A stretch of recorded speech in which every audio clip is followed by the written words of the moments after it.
Coming to you live from Beverly Hills, it's the 10-Point Podcast. My name is Bruce, and you don't think I realise what's going on here? Who do you think I am, huh? You don't think I know that if I was some hotshot from out of town, I'd be the first one to get a room and I'd be relaxing right now? But I'm not. I'm some small reporter that's in town to do an exclusive podcast with the 10-Point Podcast that's going to be on every podcast outlet in the world. I was going to call it the 10-Point Podcast. It's sitting on top of the world. But now I think I might just call it the 10-Point Podcast can sit on top of the world just as long as they don't sit in the Beverly Palm Hotel because there's no podcasters allowed in there. That was quite a mouthful, Bruce. Yep, thank you very much. I only stumbled once. With me this week in the Beverly Palm Hotel.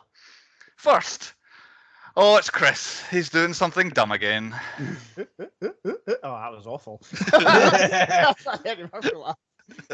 And secondly, a foul-mouthed jerk from out of town. It's Andy. I'll take that one. I think that's pretty much sums you up as well. We are the 10-Point Podcast. You can find us at 10pointpodcast.com. Google the words 10-Point Podcast. All of our various outlets that I mentioned earlier will pop up. Find us on YouTube, the 10-Point Podcast video broadcast over there, where you can see video versions. You can see us in glorious, 1080p, probably not that, probably 360. No, 720. 720, maybe that. You can watch videos over there. Every single podcast app in the world, however you get podcasts, you can find us on those. Twitter, Facebook, search 10-Point Podcast. You can contact us over there as well. We want to hear from you.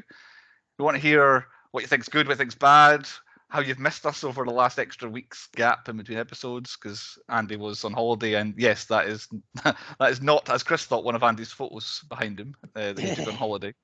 That's one of the scenes from the film. Anyway, 10pointpodcast.com. Send us emails over there as well if you want to get in touch for any other reason. We want to hear from you. Thumbs up, likes, and all that sort of stuff. Before we get on with the podcast this week, what was everybody else's highlights of the last fortnight? Because I don't have anything as a highlight, so this is all up to you guys. I know Andy's been away on holiday, so let's start off with Andy and see if he's got anything interesting he wants to bring.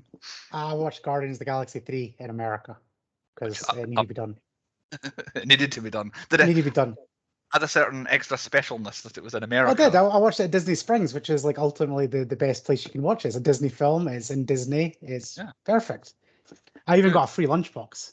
Nice. Is it a Guardians of the Galaxy lunchbox? Yes. So it's way over there. I can't get to it. It's too far. Fair enough. Completely spoiler free. Chris, did you say you'd seen it as well? Yes. I haven't. No. You hadn't seen it. No, I'm taking to a cinema trip next week. Last week you said that to me off podcast. Anyway, so Andy, completely spoiler free because I will see it and Chris is about to see it. Guardians of the Galaxy, how was it? Number 3. Right. So it's not at all what I thought it was going to be. Okay. Like completely different. Didn't expect anything that kind of happened. So that's a good thing. And then my semi non-spoiler is Chris basically resurrected somebody's career again. Right. Chris brought someone out on the podcast that is now someone's been, I see the 10-Point Podcast like them. I'll put them in Guardians. James Gunn's not going to put them in the Guardians. Right. That's pretty much what happens. That's my spoiler-free reenactment of what he did. He sent me a message going, bloody hell, how did you do it? I was like, what? Sent me a message, what are you on about? And I was like, I've killed somebody again. Because we've got a habit. I don't know how many people we've killed on the podcast, and I was panicking, searching for this person. And he said, you big sort of it's funny. Once you guys have seen it, and then you bring it off, you'll be like, really? Like that's what it's going to be. But I thought I literally was just crying. I was crying, laughing. Cool. I was like, no way. How did Chris do this? We've got a habit of launching people's career, relaunch people's careers, and ending their careers, sometimes their lives. But definitely worth watching Guardians. Like I said, it's just not what I expected at all. It completes a trilogy nice, and it puts a spin on the trilogy as well. Good. So is it a return to form for Marvel in your eyes? Because Marvel's been iffy for the last... I would still say it's not back to like Guardians 1 days. Right. I would say, is it better than Guardians 2? I'd say probably on par with 2, but it's definitely not 1. But yeah, Marvel is still on a massive slump at the moment. But what I do like about it is there is nothing to do with any other Marvel film in this. Right. Okay. It is its own film. They don't give a shit about the multiverse. They don't give a shit about anything at the moment. Because obviously they've tried to finish their story, basically. Yeah. Gang. They've moved on from Thor, have they? Because they were in the first half hour of the last Thor movie, so they've moved on from. Yes. Him. Yeah, he's not even mentioned. Right. The only thing I would say that you 100%, like I know you guys have watched it, is within about 3 seconds you must have watched the holiday special. Right. Because they like obviously play no thing of the big twist of that Star-Lord and Mantis are brother and sister. Yeah. It's within about 3 seconds because I can't get racist here, but just imagine your stereotypical big black woman talking to her big black friend. Within about 3 seconds, she's just like, "What? Brother and sister? When did this happen? What film have I missed?" And she just like, and it was like literally the first 5 minutes of this film. And I was just like, and she's like, "Oh no, that was the holiday. What holiday special? You made me watch a film and I've not even seen bits of it." Of course, like, I've never seen a film in a theater in America. So I've seen in Canada, but never in America. Are the cinema movie theaters, are they really noisy? Does everyone just make a noise and react out loud all the time there? Oh, no, like it wasn't like there was that. There was talking about. They were like close to me, so I could hear it. Okay. But there was a lot of like random. Like I thought it was a British thing clapping, but there was like just things were happening in the film, and it was just clapping. It was just like, oh, really? Whoa, like little like whoops and claps. One of the noisiest cinema showings I've ever been to was the last Spider-Man film with the 3 Spider-Men. Right. Yeah. And it was, I remember Endgame. Endgame. Caught the. Yeah, that was the only one I've ever seen in Britain when that happened, when everybody's like cheering. But yeah, just random bits in this film, like didn't even deserve a clap or a whoop, but it got it. So yeah, Americans are very much into their films. Because pretty much I think what the seed that has been planted in my head is from Scary Movie 1 or 2, whatever one it is, where everyone is just like full on, basically having like a rave at Stab 2, whatever it is they're watching. Well, no, pretty much that scene. I think it is a Scream. Is it Scream 2? Yeah, Scream 2. Yeah. But yeah, it's very much that. But yeah, these two women just trying to discuss on what Wild Mantis and what you missed. Yeah, it's like how are they brother and sister? When did that happen? So, I think that's personally, I was not fond of the Guardians Christmas special. I feel like that's literally all it achieved was that one thing. Everything else was very average, and nothing else was really. There's a couple of callbacks to it, but they're very subtle. But that was the one major plot point, which literally it's like you would have walked in going, "What the fuck happened here? What have I missed?" Okay, enough about Guardians. Better got on to what Chris has watched in the last week before we get too bogged down in it. I was on the same boat as you. I hadn't watched anything, so I powered through the unbearable weight of massive talent last night. Right. Okay. What side of the fence do you fall on? That is some batshit cray-cray. Like, I loved it. I'm not joking. I absolutely loved it. The scene with when they were on acid is hilarious. I was in stitches through it, but it's absolutely brilliant. If you haven't seen it, like.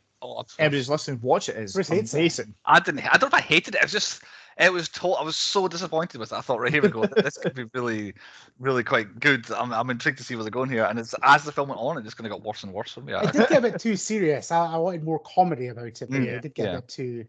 Yeah, that wall scene, even though it was in the trailers, that wall scene kept cracking up every time. I've never seen it, and I was just watching it. I was just sitting there thinking, this is the Mandalorian doing this. Yeah. Joel from Last of Us, and this is how he's acting. It's like he needs to be in more funny stuff. He's got a funny bone in him. Oh, he's really good. Yeah. He's got a made career. He can basically do whatever he wants now. So whenever he feels like it, he'll just rock up in some crazy comedy, I'd imagine. And I've got nothing to add. So literally, I've just been. The sun came out this week. That's been the big difference. Sun came outside. Taps off. Not quite taps off. Shorts on was that was the major step of this week. It got to I can put my shorts on now. So I've been outside. So we better just crack on. The reason that we're here this week is not just to catch up after Andy's holiday. Point number 1 on the podcast. What's the point? Is the 1984 action comedy crime thriller Beverly Hills Cop. Everything else is action comedy, but IMDb decided to have crime thriller. Crime, yes. Thriller, not so much. Beverly Hills Cop. Written by Daniel Petrie Jr. and Danilo Bach. Both of them are pretty much famous for writing Beverly Hills Cop and then not being asked back on anything else. There's credit on characters and then character on the subsequent Beverly Hills Cop movies. But Daniel Petrie did write The Big Easy, Toy Soldiers, and Turner and Hooch. Toy Soldiers is not the 1990s one. I'm thinking like Small Soldiers is what I would have thought. Oh, that's what it's Toy called. Soldiers. Toy Soldiers. It's a different one. And then Turner and Hooch is probably the other big thing with when you come Tom Hanks and a dog. And then Danilo Bach, Beverly Hills Cop, and something called April Fool's Day, but nothing much else. So the two of them basically wrote the first Beverly Hills Cop and then, let's say, weren't asked back. Basically because this was a massive twist in production, this film. Initially, Sylvester Stallone stars as Axel Foley, was where they were going with it. Mikey was going to be his brother, who had turned to a life of crime, who had then been killed, so he's avenging his brother. And then Jenny was his love interest. But Sylvester Stallone, at some way along the line, was like, I don't like the comedy aspect. I don't like me playing someone who's a fish out of water in LA. Like, look at me, I would fit in LA, and I'm cool and all this sort of stuff. So he backed out, which led to them getting Eddie Murphy. But Eddie Murphy being cast meant that Eddie Murphy was no longer playing Winston in Ghostbusters, which is when he backed out of that to go to Beverly Hills Cop. So there was a big kind of transfer market of movies around this time, which included the director, because the director, Martin Brest, was recently fired as the director of War Games. That was going to be a second feature film he ever made. He was going to make War Games and got sacked just, I think, in the middle of production of that. So he was in the outs. He was like, no one wanted him. So the production companies took a gamble on him to do Beverly Hills Cop. He then went on to direct Midnight Run, Scent of a Woman, Meet Joe Black, and then Jiggly, the Ben Affleck, Jennifer Lopez, pretty much ended his career. His peak was the late 80s, early 90s, and then by the time he made Jiggly, he was done for. So our film stars, as I mentioned, Eddie Murphy. Coming into it, he'd been a massive, massive hit on Saturday Night Live and doing stand-up comedy. He was one of the hottest comedians in the world at the time of making this. He'd previously acted in 48 Hours, Trading Places, were the two big films he'd been in, but it wasn't like a major role in Trading Places necessarily. He was in it, but it wasn't like the lead. It was a Dan Aykroyd film, wasn't it really? 48 Hours was a kind of a co-thing. Then Beverly Hills Cop. Afterwards, coming to America, Boomerang, Nutty Professor, Mulan, Shrek, Dreamgirls, and Dolomite Is My Name was a recent return to kind of success for Eddie Murphy, where he was in something good and got praised for it. This was the first film, Beverly Hills Cop, of Eddie Murphy had 8, maybe 9, I think it was 8 in a row that started at #1 in the American box office when it came out.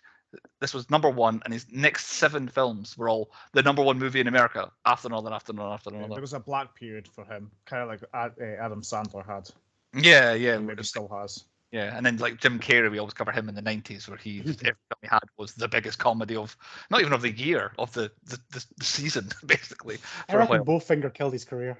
Bowfinger, which I have a real... I forgot he was in that. Quite like Bowfinger. I've not watched it in a long time, but I quite like it. I remember liking it, and then I rewatched it maybe a year or so ago. Fucking hell, it's awful. It might come up in the podcast. Like I say, I've got a soft spot for it, so it might come up at some point. But yeah, it kind of ended with Boomerang in the early 90s. Nutty Professor was kind of like, all right, Eddie Murphy still got it.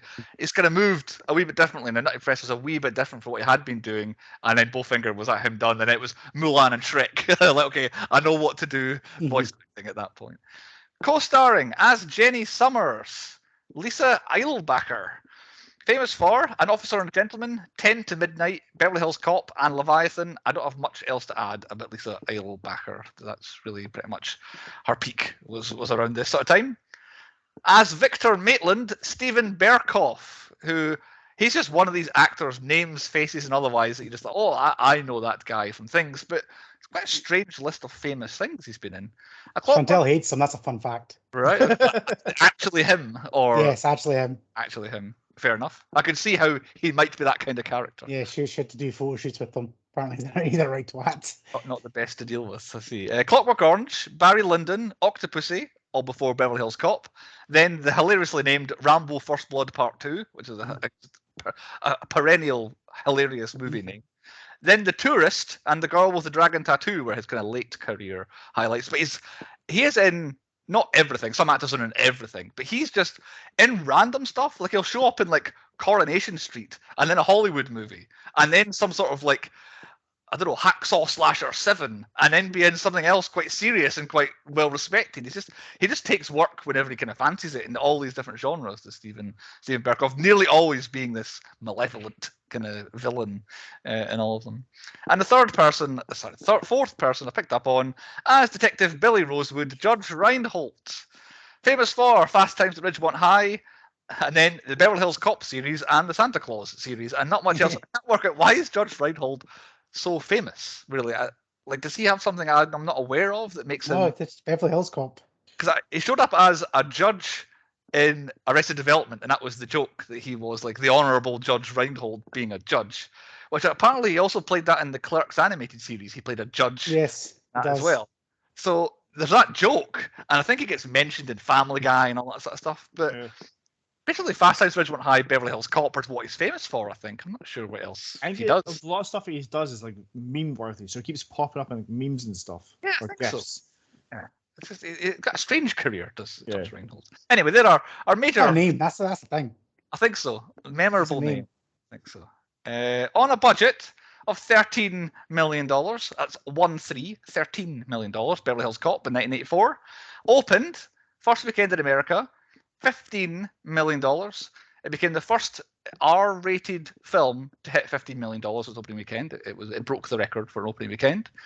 Final US gross, $235 million. Final worldwide, $316 million. This film made over $300 million. No wonder there's 3 of them and a 4th on the way, I believe. Yeah. There's a 4th Beverly Hills Cop on the way. And also like a couple of TV movies and I think a series of some variety and a video game, an early 90s video game as well. But yes, a lot of money for Beverly Hills Cop. Release date, 5th of December, 84 in America, the 25th of January, 85 in the UK, quite close together. Means that it qualified for the 85 awards season. Our major award ceremonies that we talk about, the 1985 Oscars, 1 nomination for Beverly Hills Cop. What? Best Original Screenplay it was nominated for. Despite the fact the screenplay was pretty much torn up on a daily basis and Eddie Murphy and the others just improvised what they fancied on any. Another fun fact, the chief was walking in with the script in his hand because it didn't get changed that much. I saw that when the chief in the Beverly Hills department walks in with a rolled up bit of paper. That's the most recent script he was handed. It did not win Best Original Screenplay. It lost to Places in the Heart. And I have never heard of that film before. It's a Sally Field drama from 1984. So you can imagine kind of what that's about. 1985 Razzies, nothing there. 1985 MTV Movie Awards don't exist. They didn't start till the early 90s. Which brings us on to the Saturn Awards. They did exist in 85. No nominations. Beverly Hills Cop does not really fit any of the categories of the Saturn Awards. 1 extra bonus award ceremony I slipped in here. The film received 1 nomination at the 1985 Grammy Awards. It was nominated for Best Album of Original Score, which it won. It was the winner of a Grammy Award, this film. And I'm sure the music will come up later on the podcast. Synopsis of Beverly Hills Cop, brought to us by Thesaurus Nick is back. We've hit a Nick movie here. So Nick says as follows. After the murder of his childhood friend, the slick Detroit detective Axel Foley heads to sunny Beverly Hills on a one-man mission to ferret out the killer and bring him to justice. Before long, Axel and his unorthodox methods unearth the lucrative drug operation of the powerful local crime kingpin, Victor Maitland. However, Foley, too... What? It goes semicolon, word, comma, word, comma, word, comma, word there. So I've no idea when the pauses are meant to be. However, Axel will find himself deep in trouble as Lieutenant Andrew Bogomil wants him out of town. Now Axel will have to team up with detectives John Taggart and Billy Rosewood to shed light on the thick conspiracy and finish what he has started. Will Foley's total disregard for proper procedure bear fruit?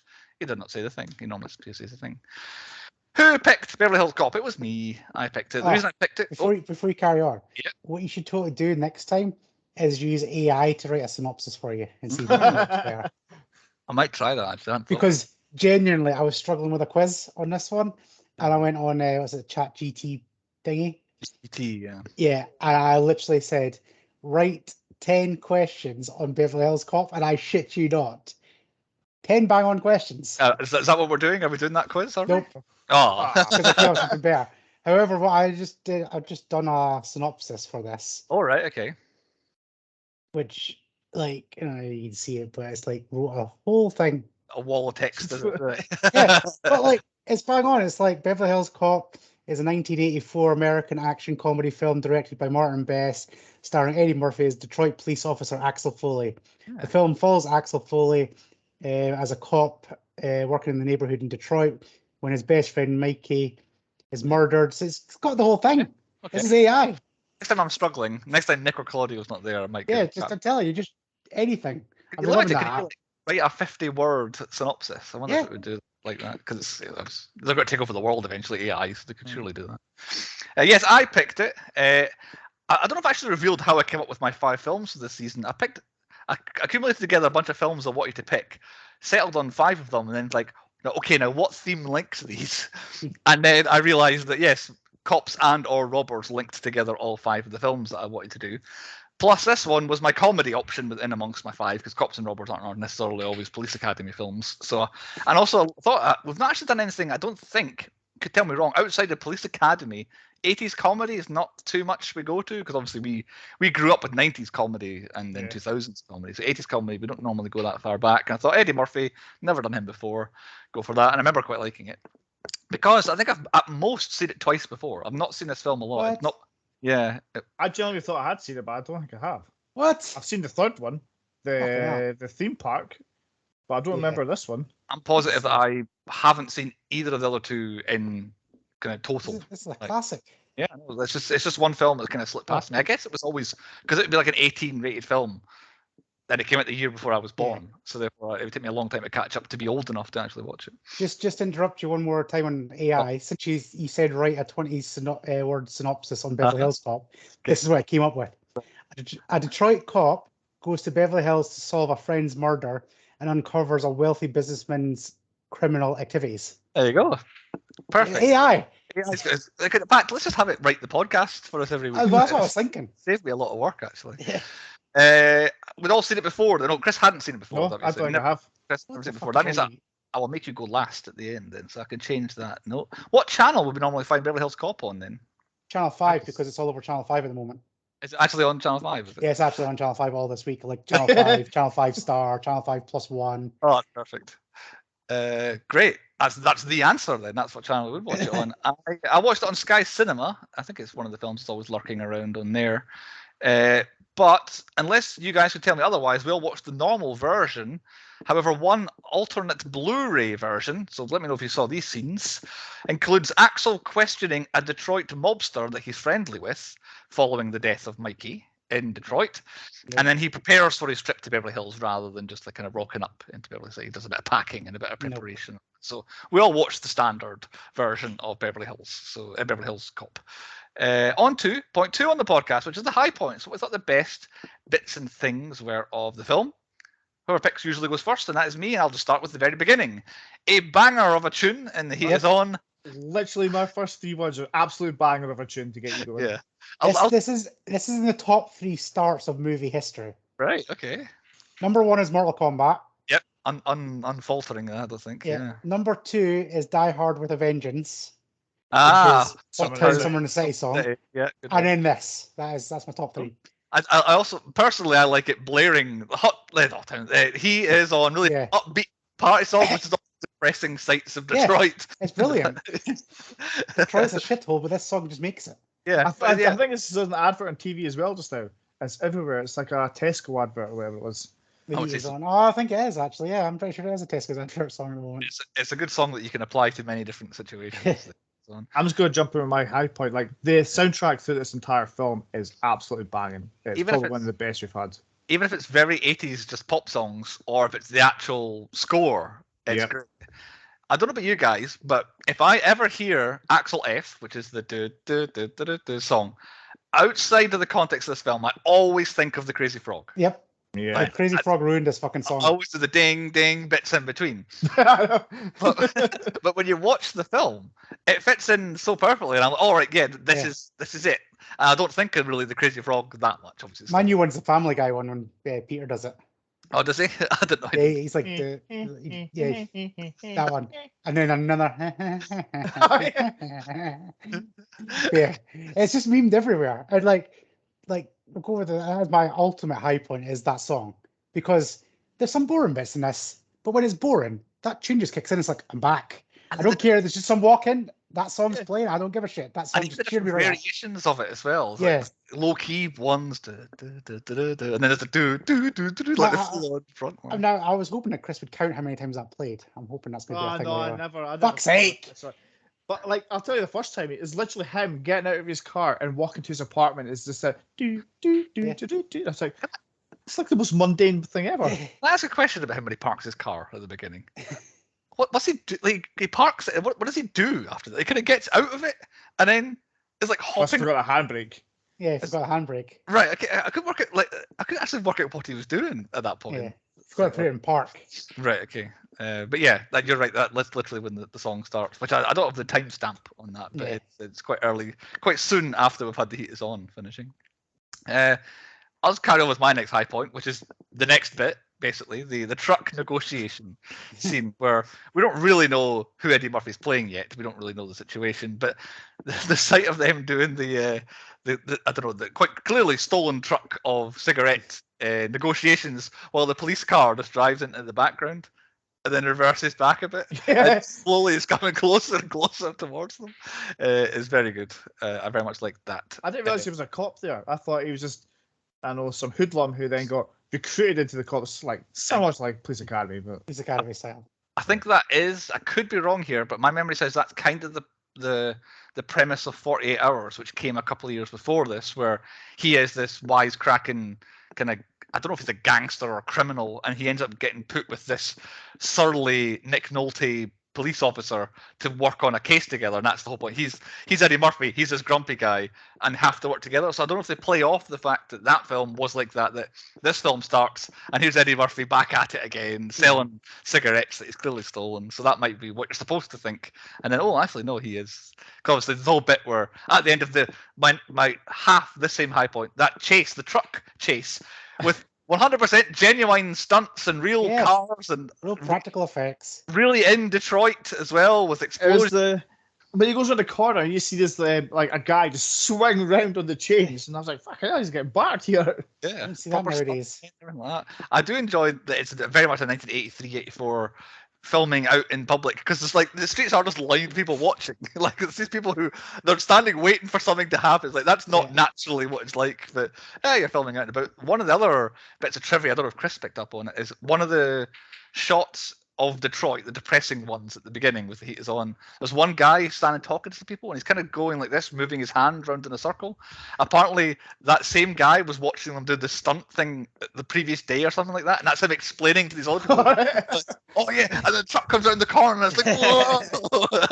And they just took it out, put it into this the montage at the beginning. But yes, pretty much from him wisecracking, arguing over the $3 or $5 grand, all the way through the chase to the other cops having the gun pointed at him, to being like, "Oh, Foley, I knew it was going to be you." It's a great chunk of the film, and I think that's maybe my earliest high points over. Who else has got anything else? Mine's is probably the conversation between Serge and Ahmed. You're already in Beverly Hills. One more Detroit-based high point is Gilbert R. Hill as Inspector Todd, the chief, basically, in Detroit. I enjoyed him. I always love that kind of character. I was thinking, if I was to build, like, via the podcast, what's Bruce's ideal movie that he would make, it'd have to have the angry police captain. It would have to be in it, because it's always a thumbs up for me. But I did some research on Gilbert R. Hill to find out that the police chief in Detroit, he only ever acted in 3 films: Beverly Hills Cop, Beverly Hills Cop 2, and Beverly Hills Cop 3. The only 3 films he ever acted in. When they were filming this one, he was literally, genuinely inspector in charge of the Detroit Homicide Division when making this film. So he's literally playing himself. He then he was like president of the Detroit District Council. That's a proper politician guy. Ran for mayor or something like that of Detroit and didn't get it. But yeah, just decided in the middle of this, I'll start acting. I'll be in the Beverly Hills Cop movies. Like, nah, it's not for me. I'll go back to being a police and politician and all that sort of stuff. So yeah, he's basically playing himself in this film, which I thought was a neat little trivia note as well. I've got one more, Detroit. I did not expect Mikey to just get shot in the back of the head in a hallway in the fashion that he was. Oh, fuck, I forgot. I've got Mike Cameron Trent. I forgot about him. Just him in general. He just always looks menacing. Popped really, really loud when Jonathan Banks appeared out of nowhere again in another one of our films. So I was like, oh my god, Mike Cameron Trent's back again. He was in Gremlins, and then he was in this one as well. I just thought it was going to be like a little punch in the face, send a message, not like... Yeah. It did escalate a bit too quickly. Yeah, because he's even like telling him he shouldn't have done that, or Yeah. you're gonna be in trouble, and then just yeah, I'm just gonna shoot you in the back of the head. But yeah, the it's a real stakes getting raised immediately. All right, okay, yeah, there is something to fight for in this film. So yes, now we're in Beverly Hills, Chris. So Yeah, just the little conversation between Serge and Akmael, as he calls them. You can just like the pair of them. It's just like they're trying their hardest to make each other great character. It's just so funny. Get the fuck out of here! Get the fuck out of here! But it's classic for me as well. I very much liked Serge with the other guy who walks up with quite clearly too much chest on show with his shirt open, having a pop at him as well, and then Eddie Murphy piling in as well. But yeah, Serge is something else in this film. He makes another appearance with Judge Reinhold. He's just like, would you like tea with lime? Yeah. What? With lime? Just lime. Just a lime. He does get better in the rest of the films as well. He is an awesome, yeah. He's he kind of half made a career for himself from this one character in these two scenes in this film, doing such a thing. My first Beverly Hills high point is him ordering the room service out to the car. Yeah, was a funny touch, and then Judge Reinhold being like, "Oh yeah, this is great," and all that. In the middle, you've got Damon Wayans stealing a scene. yeah, that's Banana Man. That's what he's called. He totally steals that scene, giving the bananas away, and then the old banana and the tailpipe trick, which is that a thing? Did he invent it? Did it came from? That's where it came from. But yeah, should have three of them up there. I remember doing this as a kid, like in the Worston Place car park. I genuinely remember putting bananas in tailpipes. Bang! Oh, that'll be me. Andy, his criminal past. I've got a small high point before that. Is I was not expecting Flo to get thrown through the window. But he's that was a brilliant. Yeah, you just see him getting thingied, and it's just like he goes flying through. It's a bit dramatic. But then you find out why, and so they can be like, "Oh yeah, he's just causing all the bother with it." Because immediately I was the same. I was like, "Why? Yeah. The door? The door's there." Yeah, kick him out. Chuck him through the window instead. Clearly, so they could like I don't know, to charge him for something. My not ultimate high point. The music is, but my other high point is Eddie Murphy just ad-libbing all of his scenes in the kind of police station. Yeah, he does these random monologues and just tries to explain his way out of it, and you can just see it. They're all cracking up at the same time. They have no idea what he's going to say. My favorite one. I've got Axel repeatedly getting arrested. I enjoy that. Him, the cop, keeps getting arrested. But the one scene where him and the other two come back from the strip club and he's telling the super cop, yeah, and you just see Taggart is just like pinching himself, and he's just laughing. You can like he's basically front and center on the screen, laughing, trying to not. And then he somehow manages because he has a line at the end. He looks up and he has something to say, and he's actually okay. But yeah, sensational stuff. I've only really got one more high point. A lot of my high points were the Detroit portion. Mine's kind of all meld together. It's like how Axel has a plan for everything. He gets like you say, he keeps getting arrested, but he's getting the police to do his job for him while getting arrested. If you know what I mean.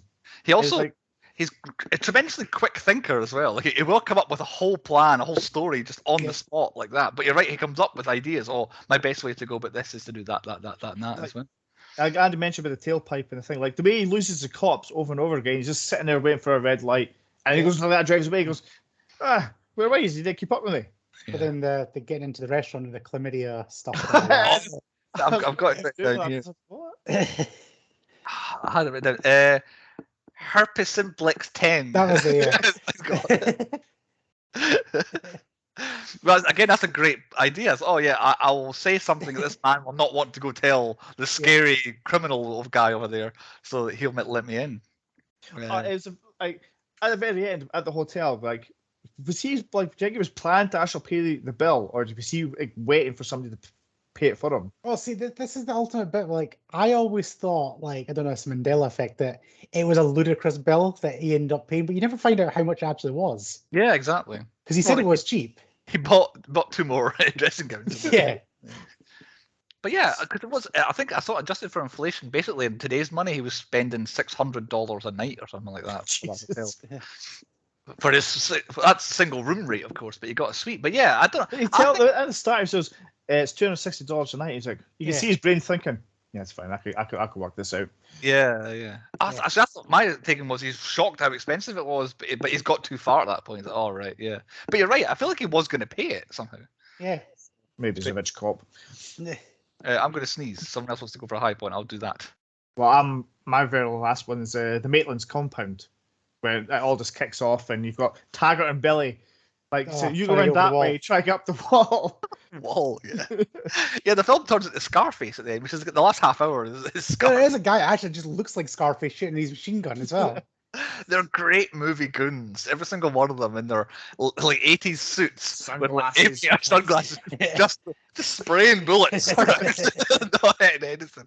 It's a really good shootout. But yeah, I think Axel actually shows how much of a kind of, I don't know, ruthless sort of, I don't know, not killer, but a kind of effective he is as a police officer in kind of a combat situation, because he loses Berkoff and kills him quite. Like follow the law. Yeah. Catch up and tell him like. It was them as well. You never seen films like when the bullets run out. They're just sitting there like, just taking them out, just put them in, going, "This reminds me of Butch Cassidy." And sometimes could just put the bullets back in. Yeah, I do also like that it also doesn't go, but they die in that movie. Like it's just, or we don't know what happens, but presumably they die in that movie. Like he just rolls his eyes and they get on with things. They're not they don't hit the nail on the head so much as, oh yeah, but they die. That's why that's funny. They just let it lie. That's what he was thinking about. And that is my final high point. Is it gets all action for the last kind of 20 minutes or so. I see. I like the commissioner following Axel Foley's lead when he makes the big lie up to the chief. Yeah, him getting the hint.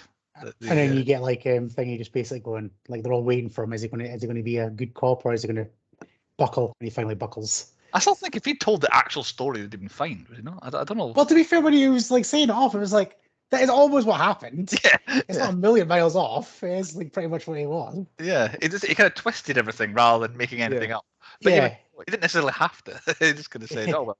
But Foley said it was that. Like it was the bit at the beginning where he said, "Oh, Miss whatever Jenny, she found this out and then told us." It was like, "Oh, we need to have a source. We can't just have Axel coming and finding it." Was the seemed to the way about it. Is that us for high points? Oh wait, one more. Oh, okay. The name Axel Foley. Yeah, I have nominated that for later on for best name or best character name. That's a name. It's a high point. I don't know if it suits him. I don't know if I think Axel Foley. I don't know if Eddie Murphy. I when I think Axel, I always think Streets of Rage. Yeah. Yeah. Like instantly. It's Axe is called in Golden Dragon, Golden Age, or whatever. Golden Axe. That's the one, Golden Axe. Yeah, no, Axel is always the white dude, white t-shirts, jeans. Or Axl Rose from Guns N' Roses. Okay. Oh, yeah. But Axel Foley still kind of thing, I mean, it's a classic name and a good name, but yeah, I'm not sure it suits him necessarily. I guess it might have suited Sylvester Stallone a bit better, but even then, it's Eddie Murphy now. On to point 3 on the podcast. Low points. What I thought the worst bits and things were of the film. I feel like Andy might have saved a couple. So Andy, why don't we start off with you? I'm not really got that many, to be fair. Oh, I thought you were low on the high points. Usually means no, because Chris kept stealing them. He was fucking like a vulture. He was there. I don't have any early ones. In fact, I've got very, very few whatsoever. So crack on. It's kind of a half one. The murder of Mickey. Like Axel just vanished. Like what? Are you going to?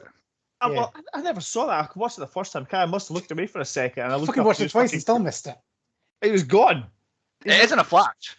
Like he's like, don't be drunk, don't be drunk. I'm gonna go open the door, and all of a sudden, a rammy happens, and he's on the floor. Like, or you don't even see him on the floor. He's just gone. It's our two goons have appeared. So yeah, you're right. It could have been shot better. Maybe that's a director problem there. Any other low points? I'm actually struggling. It's a struggle. Okay, I'll go with I have one low point in this entire film, and that is the stormtrooper level shooting that the bad guys. That's literally my next one. This could be the worst that we've ever had shooters in. Worse than Tank Girl, which I was blasted. But like at one point, who was it? I'm going to spoil a thing later up. The guy from Total Recall, Michael Champion. Yeah, he shoots his gun like that. He's yeah. What he misses everything. They do. if I had really had the inclination and if I really thought Chris wouldn't have done it, I might have done how many bullets were fired that came nowhere near hitting the target. Because when Axel got shot in the arm by Maitland, I was kind of like, oh my god, like, it caught me off guard. A bad guy actually shot one of the good guys. Because like running, it's almost like they were like, oh, there's two cops trying to invade the mansion down there. I'll just spray a line of bullets across the ground near them and that'll scare them away rather than actually try to shoot anybody. Their accuracy, their bullets are perfectly spaced apart every time. Oh, yeah. Boom, boom, boom, boom, boom. And they're good at Perfectly on the shooting. wall. Yeah, on good at the shooting walls. walls where they've just been. That's a good bit, yeah. But no, not actually timed right. But yeah, I'm out of low points. It's just how bad the shooting was. My nitpicking on low points is literally the warehouse. Like, he goes to that warehouse 3 fucking times. And it's like, the problem is it's a big chunk of the film and it's like the weakest bit of the film. It's like he goes there once, then he's trying to work it out and he's like, oh, he finds a bit of coffee. And it's like, we all know what that is. But then nobody else seems to know what it is. But then he goes back. But Yeah. security is not increased. No. It's like the security seems to be his worst. And then he gets in a third time perfectly easily. It's like No one ever gets suspicious that Jenny keeps bringing him. The only way he gets in is Jenny's there. It's like no one ever. Even though he suspects that she's involved, Maitland never tells Jenny with anyone to find out. No. Oh yeah, the entire time you're not around, she's with Axel Foley. I just feel like that section of the film could be like something different. Like, so it's a warehouse at one bit or like a dockyard the next bit. They could have changed the scene up rather than just going back to the warehouse 3 times. The art warehouse at first. Which Yeah. I've got a nitpick. I couldn't work out what was really happening with them because they arrive, take the box, poof, put the box down, take the bonds out of the box, put them into like little bum bag things that they had, shut the box again, put them on top of the box, and then put it all back in the van and then drive back to like the. Well, I'm the assuming they're putting the thingamay back and just keeping the bonds themselves. But at that point, I was like, they've just. Why did they come all the way here to take something out to put it in a bag to put it back in the van again? Because they're just gone to the other place, got the box, taken them out, and just left the box there. Like obviously, if it was full of drugs, fair enough, take it away and deal with the drugs. Because the last time it is in the warehouse, isn't it? It's like in the proper shipping warehouse, and it's got drugs and everything in it. So the bonds one, for some reason, they go through the whole kind of bringing it home to take it back again. But you're right, yeah. Warehouse at first. Oh, there's a warehouse. We found coffee. Again, it's preposterous that only 2 detectives in the entire LA police department know that. Oh, yeah, we take drugs and coffee and get it across. Then the second time could have been going to the customs bit, the one where they check it and all that. And then the third time, like I say, could have been the dock or somewhere else. But yeah, to go back to the same place. Yeah, 3 times just took me out a little bit. But the music brought me right back in it. The stuff is happening version of Axel Foley. Any other one small one? Like it was back at like the Maitland compound where all the shit was happening. Shotguns are fucking useless for films like that because I'm going to call him Mike because I can't remember what he's called in the film. Mike Cameron, I just love Jonathan Banks is what I've got mine. He's got Axel like dead to rights, but he goes like, and he goes, "Oh shit, I can hear a gun," and runs away. If he just went, if he cocked it and went bang, that's it, game over. But he knows like, got away from me.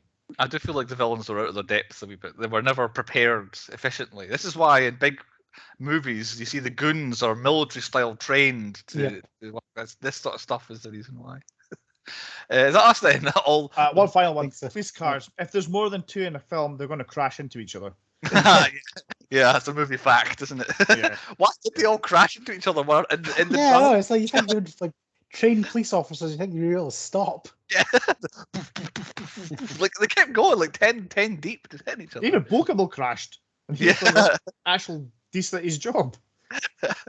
Okay. After the very limited low points, better crack on to point number 4, the stats. I didn't go heavy on the stats because I thought this was going to be very swearing heavy, so I prepared myself for having to count too much. But it wasn't too crazy. 44 shits and 60 F-bombs, so over 100 in total. That might be the most shits I've ever had in a film. Usually F-bombs are really high and it's only about 20 shits. But yeah, 104 in total. 1 explosion. The mansion, nothing ever exploded at the mansion. The only explosion was during the truck chase at the beginning, where just a car, like front and center, kind of in the background, kind of exploded. 7 deaths there were, all quite meaningful. We cut away a couple of goons near the end, but the second death was Michael Champion, so like goon number 2 behind Jonathan Banks when Judge Reinhold shot him, who I think has the highest body count in the film. I think Judge Reinhold kills the most people in this film. Our other quotas: cows and goats, nowhere to be seen, and dead animals, by consequence, nil as well. Paedophiles, none. I think there's not even a suggestion of any paedophiles in this film. We're actually okay. We're clear on that front in this film here. Tackleberry trifecta brings me to a certain category here. Only running. Nobody does anything except running in this film that we need for the Tackleberry Tom Cruise trifecta. No motorcycles.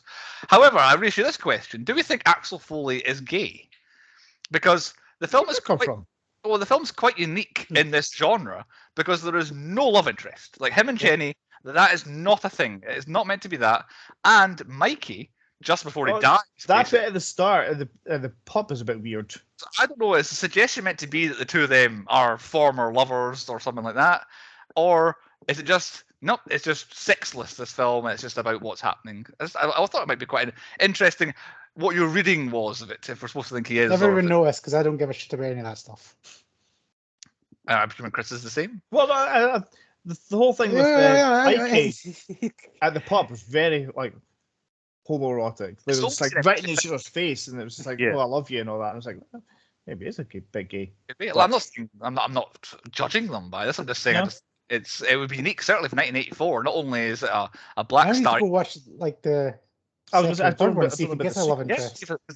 but like say this kind of film, there's always the damsel in distress that he has to save, and then they have a big smooch at the end. But no, him and Jenny's relationship is not that whatsoever. In fact, her not having any love interest is rare for this kind of film. Normally it'd be somebody else. Her and Victor would be this star-crossed love relationship that Axel has to get in between to save her from it and all that. But no, there's no suggestion. I would definitely tell you in the Sylvester Stallone version that would be a thing like that. Yeah. That one. I just thought it might be worth asking. Did they say the thing though in Beverly Hills Cop? Do they say Beverly Hills Cop? They do. Yes, they do say it at the 1 hour 11-minute mark. Axel refers to Billy Rosewood as Beverly Hills Cop. So it's not. I don't know if that's meant to be. Is the title meant to be about Billy? Is he meant to be the Beverly Hills Cop? But yeah, it is actually said once in the film, which I was very shocked by. It is Eddie Murphy. It says it. In fact, it might be the Surge scene when Billy and him are both there in the is Billy's a Beverly Hills Cop. Yeah, and that's it. It said once in the film, which I thought was quite good. Chris, any stats from you? So I'm going to butcher it again, but Eddie does his laugh 36 times. Like 36. Chunks of it, or each. Well, like sometimes there's ones where he gets a joke, he kind of does it for a while. So I count that as one, but like he goes, and then somebody else goes, so I was counting that as separate ones. Right. Does it 36 times? That's impressive. A lot. I don't know. I still want you to count the music though. Or missed bullets. Is that you? That's me. Yeah. I thought you might, because I kept a slight track of it. How many times Axel Foley, the policeman, is arrested in this film? And I think it's 4 times. I was gonna say 4. It could be. I'll go either way, because obviously he gets arrested at the beginning. Basically, you can count that as being arrested at the beginning, and then I think he's taken back, having been arrested 3 times in Beverly Hills as well. But there may be another one. But yeah, I think he gets arrested. Andy, do you have a fun fact of Beverly Hills Cop? Yes. So the song "Nasty Girl" was picked by the real life strippers in that scene. Right. Okay. They suggested to the director that would be a good good song for them to do in that scene. Fair enough. I mean, I guess it worked. And then also there were obviously real life strippers. I really liked that Eddie Murphy just danced the entire time. Yeah. Always, like the whole thing, having full conversations, working out the plan of how to stop what's going on. He's just always dancing away through the whole thing. Okay, on to point 5 on the podcast. It's a 10-point podcast, not AI generated quiz, with your host Andy, who generated the quiz. I said the quiz was a pretty banger, but this is even banger worthy. Okay. So we've done something similar before. So obviously Beverly Hills Cop, he's a detective. Mm-hmm. So you guys have got to be detectives and work out who the bad guy is. Okay. So I'm going to list you 3 things. Uh-huh. And then you got to tell me who the bad guy is. Who the bad guy is, right, okay. It's the bad guy. And if you want a bonus point, you can tell me the actor as well. So there's a bonus point available for every single one of them. So in every one of these, it's a bad guy from a film, and we have to give you the character name and maybe the actor. Right. Yep. Chris, you keep track of this. Who's going first normally? I don't know. I'll go first this time. Chris. Well, technically, what I'm going to do is I'm just going to say a line, and you can jump in whenever you want. It's that one. Is that kind of one? That okay, one, yeah. So I'll say one, and then you get 3 clues, and you got to basically say the actor's name, the character name, and the film. Is it sudden death for my guess though? Like, is this the one where say I shout out Yes. Darth You Vader? shout- I'm yeah. done until Chris Yeah. guesses. Right. Okay. Correct. Right, okay. But yeah, each question's worth 3 points. So actor, God, right. Okay. actor, film, and character. Right. Okay. Jeez. So, So, there's alright. a lot of points. High scoring won this one, right? And when we shout in, is that us in until we've had all? No, that's you in. If you get in, you've got to reel off all Right. 3. And say I say Darth Vader, I say James Earl Jones, and I say Star Trek. Does Chris get to say Star Wars? Or No, no. Oh, right, okay. I thought you were purposely... Okay. No. Right. Like if you get like 2 out of 3, it doesn't get thrown over time. Okay. Ah, But if you get none of them right, if you get it wrong straight away, it'll get thrown It's over Chris. Right. Okay. Right. So here we go. Clue number 1. Wants to see Jamie Lee's breasts. For God's sake. I mean, that's a lot of films, I would say. Clue number 2. His mum and dad are going to be so mad with him. Oh. Boyfriend. Ah! What? Boy. Scream. The Scream is the Scream, film. that's 1 point. Matthew Lillard. 2 points. Stu. Yeah, I'll give you it. Stu Macker. You must have got it at the same point as me, because I'm You both went like, But yeah, you got it. So yeah, Bruce gets 3 points out of there. You got the full 3. Yes. It was because you never said Jamie Lee Curtis. I was like, who the fuck's Jamie Lee? He just That took says me ages. in the film. He just says Jamie Lee, doesn't he? He doesn't Yeah. say the whole. Yeah. There's also a theme. They're all villains and things of films we've done, by the way. Right. Okay. Right. Make it easier technically. Clue number 1. Readjusted his schedule in the light of a setback. Is more comfortable being labelled as insane. Oh. Killed 7 people, technically. Oh, 7. Yep. John. Yep. Spacey. Yep. 3 points. I'm going to get fucking hammered here, by the way. This is going to be like 50-0. Right. Leads an army of children. Shredder. Yep. Teenage Mutant Ninja Turtles. Yep. I can't remember the guy's name. It was James Santo. So you got 2. Uh-huh. You got 2 points. 2 out of 3. Good one. Oh, fucking hell. Leads an army of children straight out of the bat there. Got it. Right. Clue number 1. Runs a mega corporation. Enjoys poetry shit. Ordered the mutation of the Rippers and a group of super soldiers. Malcolm McDowell. Yep. I can't remember his name. And it was Tank Girl. Yep, that's Oh. 2. So you've got Chris has 4. got Bruce has had 4, 6. what was the character name? Kessel. Kelsey, Kelsey. something like that. That's a long way. 4th episode or something like that. That was Yeah. Right. well remembered. Is a psychologist. Wears a mask. Doesn't fear anything except fear itself. Scarecrow. Oh, Cillian Murphy. Yep. And Batman Begins. Yep. Oh, he's taking Chris the in the lead. lead. Chris in the lead. Bloody hell. Right. He's a good detective here. Right, here we go. Was sealed away for 6,000 years. Ray Repulsor. Wrong. Ah, What? fuck. Did you hear what I said? I heard better what you said. but All you right, can so go. it was Chris that was wrong, or was it? Chris was wrong straight away, Right, so you okay. can listen to the rest of the clues if you I want. didn't say anything then. Is that what you said? No. Ah. Right, so Chris, like I heard Chris, and you said something, but I clearly heard Chris. So was sealed away for 6,000 years, is an intergalactical tyrant, and hates teenagers. Well, I'm glad I didn't guess quicker. Hates tea. I was thinking of the fucking series, not the movie. Ah, okay. Mighty Morphin Power Rangers, the movie? Yep, that's Right, one. brilliant. I guess The Mummy, by the way, is what I shouted out. Ivan Ooze. Yep. How did I get that? I can't remember who played Ivan Ooze. You have to hurry it. I can't remember. Paul Freeman. Ah, that's right. Yeah. Right, so I shouted out The Mummy as I was locked away for 6,000 Series. years. I thought it was not a bad guess. keep your scores because I've already lost count. I'm 8-7 now. I've So, taken yeah. the lead Okay, back. here we go. We've got a couple more to go. All right. Oh, fucking hell, this is a lot of words. Is an exceptional thief and now embroiled in kidnapping. Enjoys magazines including Forbes and Times. Arrives in Los Angeles with his gang of 13 thieves to steal $1 million in bearer bonds.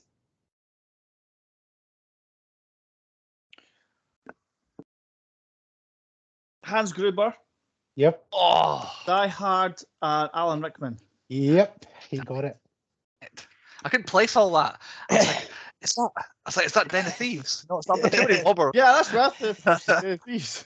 And I was like, no, it's 160 seconds, and it wasn't Cars in the last one. Oh no, it's not Cars. Right. Another one. Shares his name with a city in Arizona. Demolition Man. Yep.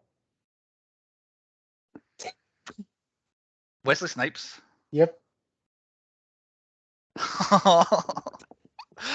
Ah, I can't get it anyway. You got two. Like the first clue. How did I know. you not got well, obviously Phoenix, but I can't remember. Oh Gonna have to no, hurry I up. can't remember his first name. Simon Phoenix. Phoenix. Simon Phoenix. I would never got Simon. Right, you I got never Oh. got it off the first one. Right, what's this It's score 10, anyway? 10 is what it is now. 10-10. Right. Winner takes all then. Shares a name with a lovely lady. Lives in a store. Demands to be fed. That's your 3 clues. Little Shop of Horrors. Horse, damn it! Yep. Damn it! Damn it! Chris is one, he took the point anyway. Damn it! Oh, I said little after he'd said little. Oh, It God. was Little Shop of Horrors, Audrey 2, and Levi Stubbs. I can't remember what it was called. Doesn't I'm matter, trying you to- only needed the 1 point, so. Only 1 point. I wouldn't have got Levi Stubbs, but I'd have got Audrey There you too. go. Oh, damn. Detective Chris somehow stole it at the end. Oh, it was a good quiz, that one. Better than AI could have written. Well done, Oh, Chris. the AI was like literally really hard questions on just like the film. I bet, yeah. Okay, on to point 6. Movies within movies. Chris, you can carry on your success with a massive list of crossover Yeah. stars from other films we've done. I'll try and rattle through as quick as I can. So Tom Everett was a hold-up guy number 2. He was in Triple X as Senator Hotchkiss. Damon Wayans, I don't think we've done him, but he was a banana man. He appeared in the Last Action Heroes himself. I don't remember the context, but yes, he was in this No. actually. Michael Gregory, who was the hotel manager, he was in Total Recall as a rebel lieutenant. We've got Gene Borkin, who was a truck driver. He was in Seven as a greed victim. Greed Victim, I thought that was a good one, yeah. Yeah. You've already mentioned. Well, I've already mentioned Michael Champion, who was Casey. Was pardon, was his name. Total Recall as Helm.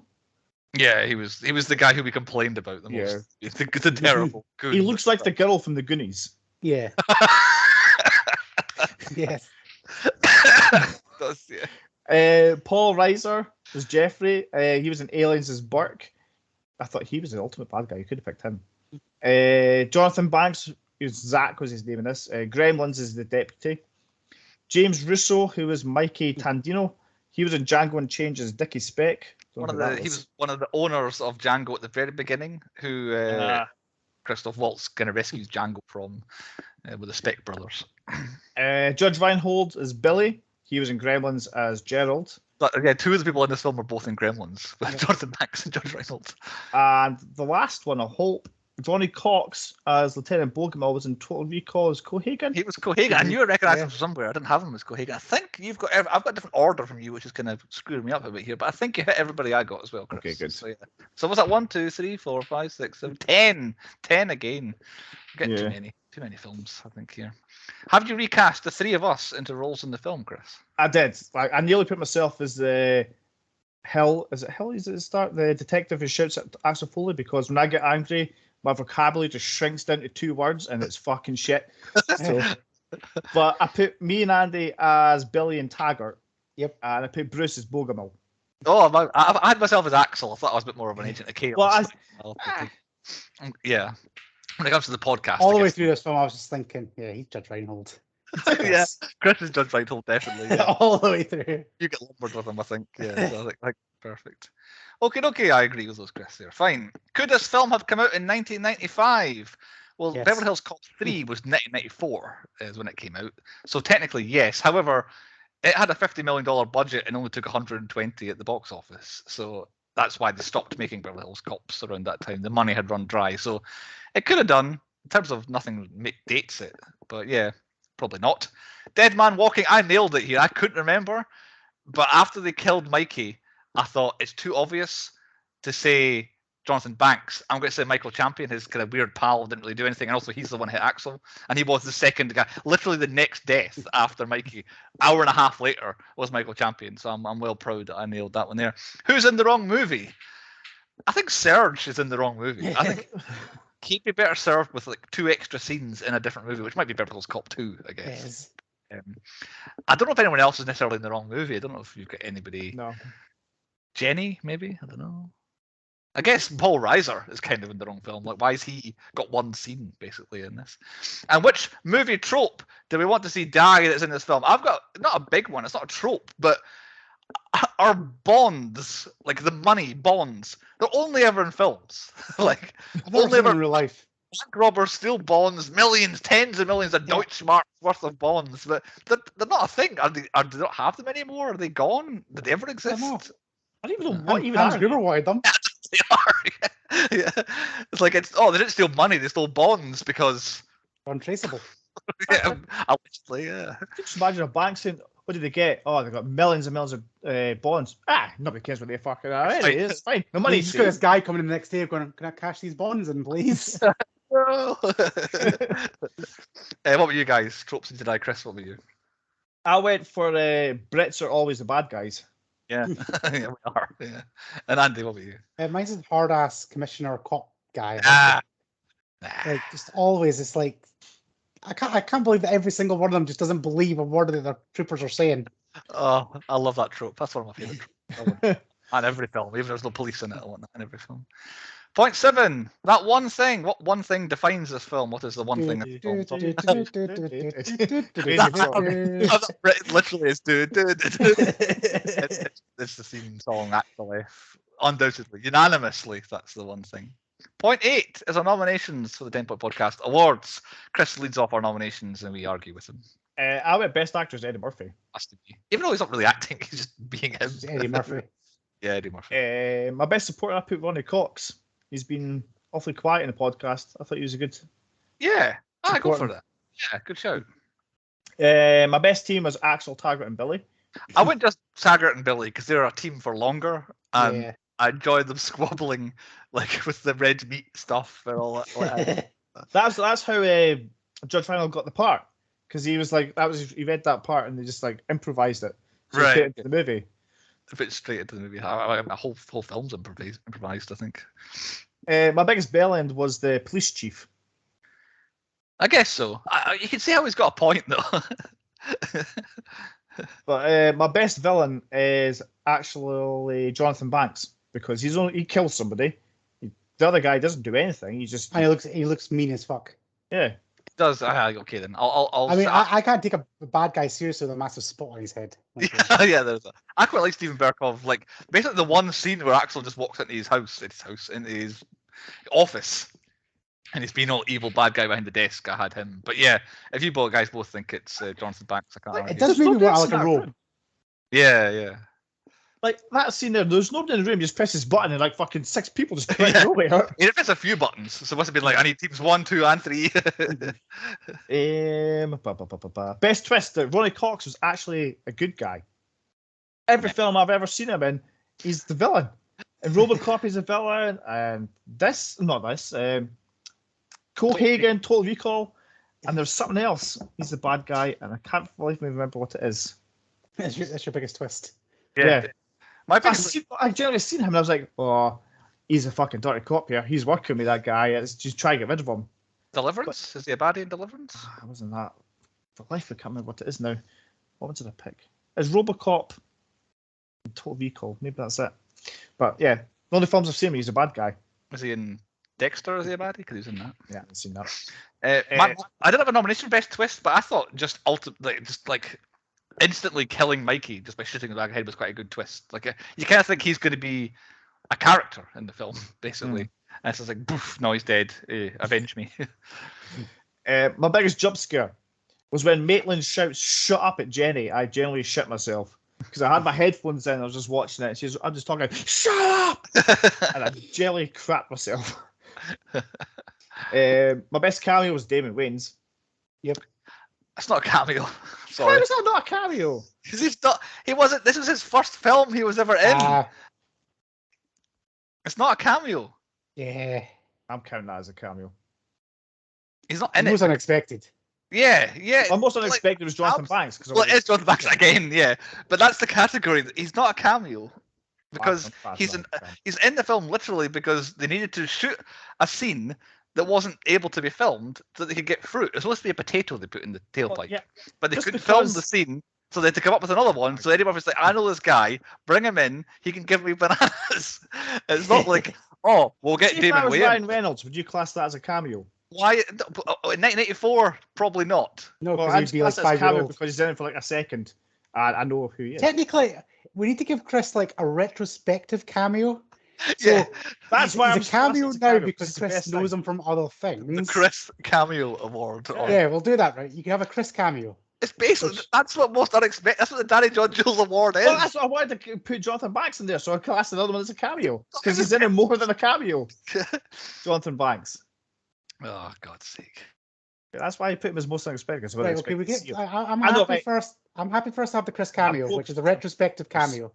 There were two Hey. cameo awards now. My Michael Pena award was Bogomil's report at the end to the chief. I had the Super Cops just because it was cracking Taggart up. Yeah. That's the best one. Okay. Blah blah blah. I got a lot of things. Best cop, Axel. Yep. Like Worst it's cop. so efficient as a cop. As the cops at the start because the only person they actually caught was a cop. Yeah, okay. The Detroit kind of street cops, yeah. Or the cops at the end because all they did was crash a car. Just into one another. My best song / the entire soundtrack was banging, but Beverly Hills theme. Axel Foley. Axel Yeah. F. The Heat is On is hard to beat, but I think Axel F does Yep. beat it as best song. I've got the entire. That was number one. Yeah, exactly. I've got entire soundtrack. I've got entire score. Even like it won a Grammy. Like I say, the actual score of music won a Grammy. Oh yeah, so- yeah. I'm gonna add a low point in. The end credits. What about- Why wasn't the Axel F theme? That's a prime time to put that song on. Oh. Well, I would say it would have been yes if they hadn't been playing it for like an hour of the previous I hour. don't care. I want more. Okay. My most pornographic was a strip club. Right. I'm a Just simple wanted to guy. see. I think that's it. Is that you? All right. Best badass, Axel? Is he a badass? Oh, I forgot that one. Yeah, I suppose he's not a great badass, but he is the badass in this. I feel like he was leaning that way, and then he proved his badassdom at the end when he Yeah. was like eliminating bad guys. Best car chase is the cigarette truck kind of getaway. Oh, I didn't realise that was a thing we had. I've dug some of these up from way back, trust me. Axel Foley, best character name. Best death is a tough one. I thought maybe Maitland, because the way it gets kind of riddled with bullets and then falls down some stairs. I don't know why that shot was included, but it was fun. That he sort of falling down some stairs. Best inanimate object, banana and the tailpipe. Yep. I was trying to back my head for a best inanimate object. Yeah, I think it's banana Can be a tailpipe. banana tailpipe.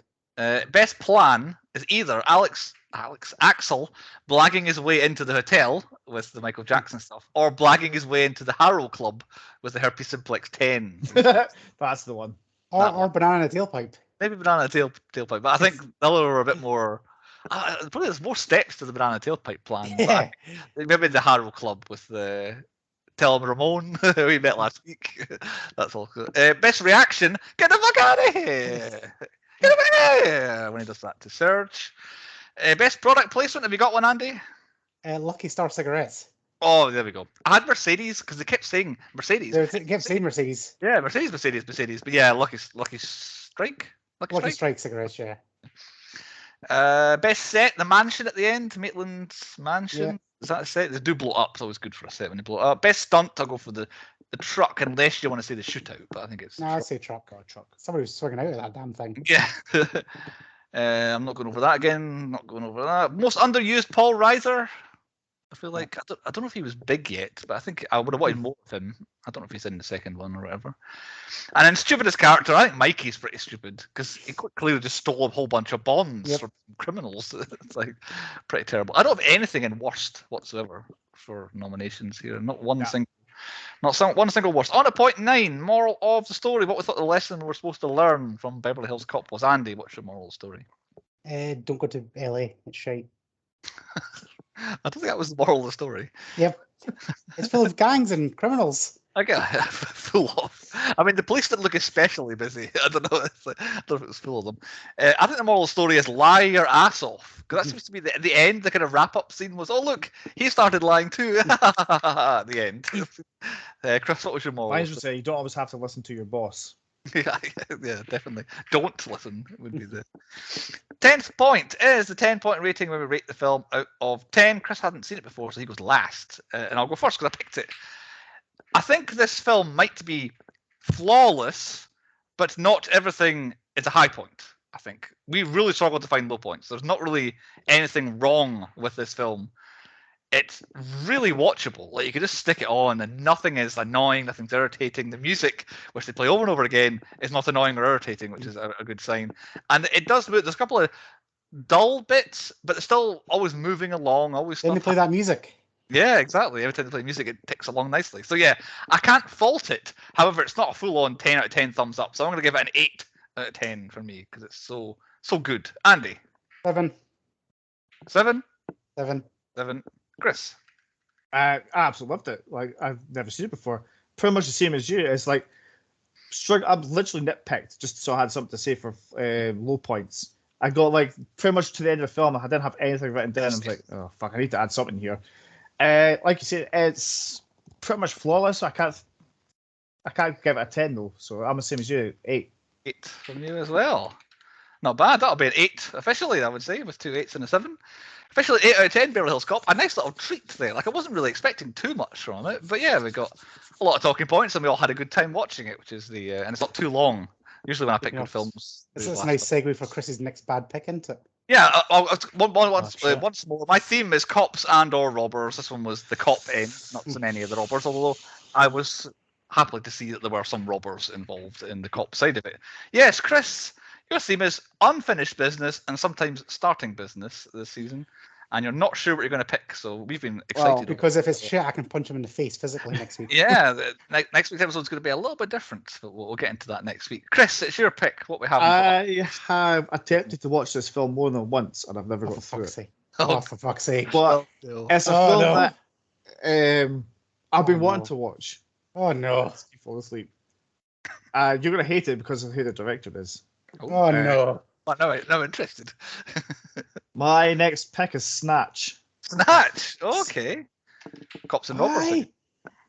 Because, like I said, I keep talking about it with Sean and Blair. Like they keep quoting the Jack Dags and all that stuff, and I've seen bits of it. I've just never finished it. It's very. I either fall asleep or I'm paralytic. So you've never seen the whole of Snatch? I've never seen the whole of Snatch. I've had it on DVD since it was available, like way back. I've got it on DVD and it's still wrapped, but I've watched it on TV stuff. Yeah. There we go. Guy Ritchie. I thought we've done Guy Ritchie before, have we? We might have done. I thought we did. Layer Cake, isn't it? Did he do? The Crawfish. Not Layer Cake, Rock and Roller. Did he do Rock and Roller? Anyway, done before. The Crawfish. That's right. There we go. Some London stuff for us next time with Snatch and Brad Pitt playing a traveller. A pikey. It's a pikey, exactly, yes. So you'll have 7 days, I think. We're not changing the timeline. We're back on for next week. That's the same. It's going to be hammered. Yes. It's going to be I'm not going to watch it again. You're going to have to do it again. Yeah. So you'll have 7 days to have a look for Snatch, and we'll see you next time on the 10 Point Podcast.